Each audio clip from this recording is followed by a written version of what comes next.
Vërteton dhe njerë çfarë ndos në kohë zgjedhjesh në Shqipëri. Dhe kush është Shqipëria sot?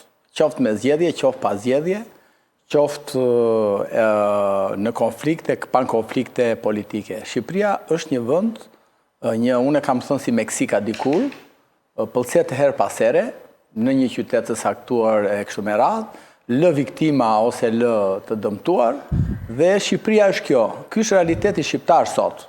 Është Shqipëria ati të fortit, atje në rrugë, ati të fortit me pushtet politik, ati të fortit me të krimit organizuar, ati të fortit se ka baban dikushin, biznesmen e kështu me radhë. Ky është realiteti shqiptar sot. Dhe realiteti shqiptar, nëse ne nuk e shikojmë kështu, po e anashkalojmë, atëre ne mbulojmë të vërtetën. Dhe bëjmë si struci, fusim kokën poshtë edhe mbajmë trupin lartë.